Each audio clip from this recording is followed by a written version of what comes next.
New never-before-heard interviews with former President Trump where he seems to suggest, then backtrack, that he had classified material at Mar-a-Lago. Did you leave the White House with anything in particular? Are there any memento documents you took with you? Anything of note? Nothing of great urgency. No. Okay.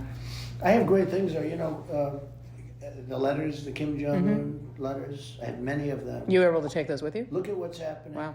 No, I think I think that's in the archives, but most of it is in the archives. Okay. But the Kim Jong-un letters, we have incredible things. I have incredible letters with other leaders.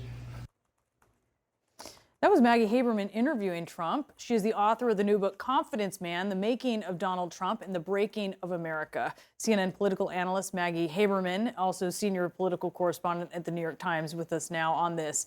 That is so interesting because he kind of answers it both ways, an incredibly evasive answer. What did you make of this? Exactly what you just said, Brianna. It was a very vague statement. And I asked the question on a lark, just knowing how much he liked items like those Kim Jong-un letters. And his initial instinct was to say, no, no. Then he sort of seemed to want to brag about having something. And then when he registered my surprise, took it back. And it was a classic moment in interviewing him. We obviously learned much later, didn't know that from that interview, learned it several months later when the Washington Post broke the story that he in fact had many classified documents that he had taken to Mar-a-Lago, and that wasn't the last of what was retrieved. But I did find it to be a revealing moment, and I wanted people just to hear it for themselves. Yeah, it's really something. I also want to play another part of another interview that you did with him, which was about what he was doing on January 6th as the riot was happening. Here it is. But what were you doing how did you find out that there were people storming the Capitol? I had heard that afterwards, and actually on the late side, I was having meetings. I was also with Mark Meadows and others. I was not watching television. I didn't have the television on. You weren't, okay. I didn't usually have the television on. I'd have it on if there was something. I then later turned it on, and I saw what was happening. I also had confidence that the Capitol, who didn't want these 10,000 people. The Capitol Police, you mean? That okay. They'd be able to control this thing. And you don't realize that, they did lose control. So much testimony since then, Maggie, that he was watching TV. Brianna, we reported in real time, CNN reported in real time, New York Times and I reported in real time that he was watching television. We were told it that day, we were told it the days after. The public hearing held by the House Select Committee investigating the January 6th attack has since established and documented that he was watching television. And again, it was another very interesting moment because my question was, what were you doing? Which at that time, Brianna, was a huge mystery, even with all of our reporting. There was nothing certain about it or said under oath. And his impulse was to insist that he wasn't doing what he has widely been reported to do.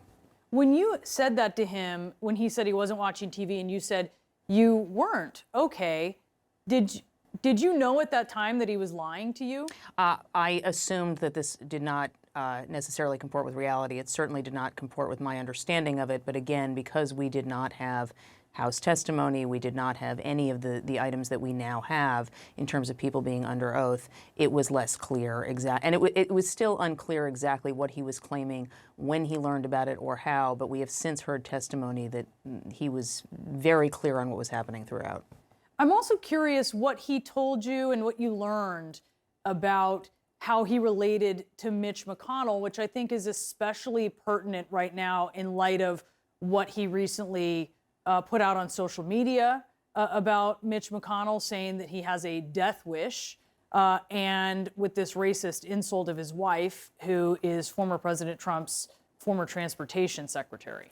So among other things, Donald Trump has been leaning into overt racism more than I think that we have seen him in some time, and certainly making this statement about McConnell having a death wish. It's the kind of statement that Donald Trump makes and then claims people are taking him out of context. It's very hard to read that in any other way, especially in the post-January 6th moment, and especially when there are so many lawmakers who are facing threats and threats of violence.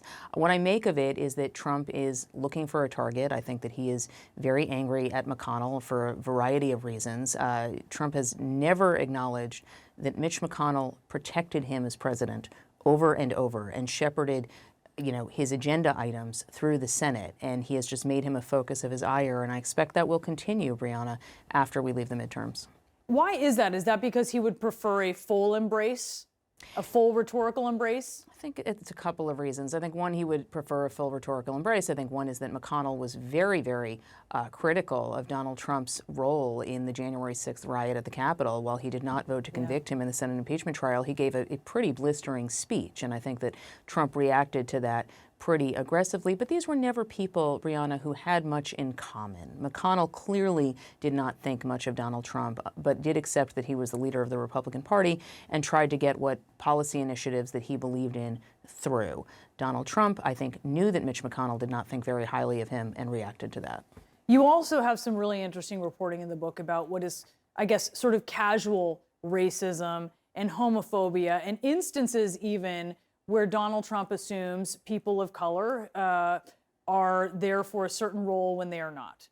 It was a group. So number one, yes, I think one of the through lines of the book, and this book, I just want to make clear, is a look at a life, and it is a look at how we got to this moment in this country, how Donald Trump ended up in the White House, and what he exported from New York City to national politics, which continues to this day. And so that is the point of all of this reporting. It's also the point of the reporting about the casual homophobia, the casual racism, which we got to see over and over again when he was president. It also existed behind closed doors. It also existed decades earlier. So how do you see him fitting into causal, sort of someone who uses partisanship? How do you see him fitting into partisanship as it is today? That's such a good question. Donald Trump did not create this partisan moment that we are in. He didn't create it, 11 years ago, 12 years ago, when the Tea Party was really at its zenith, in the 2010 midterms. But he certainly took advantage of that moment and fueled it and benefited from it. I write that Donald Trump decades ago came to see hate as a civic good. And if there is a defining ethos that he has, that is it. And he has helped reshape politics in such terms that they are defined by who you hate and who hates you back. We know that Donald Trump had expected the DOJ to be sort of an instrument of his, even though, of course, the Department of Justice is supposed to be independent. And in your book, you talk about his attempt to get them to interfere in the 2020 elections. You have reporting on Trump's anger when he learned earlier that the DOJ wouldn't charge James Comey over the handling of memos with confidential information in them. You said Trump learned that Barr's department was not charging Comey, infuriating Trump. He met that day with McDaniel in the dining room off the Oval Office for a pre-scheduled meeting, during which a foul-humored Trump called one person after another, demanding to know if they agreed with him that Comey should have been charged.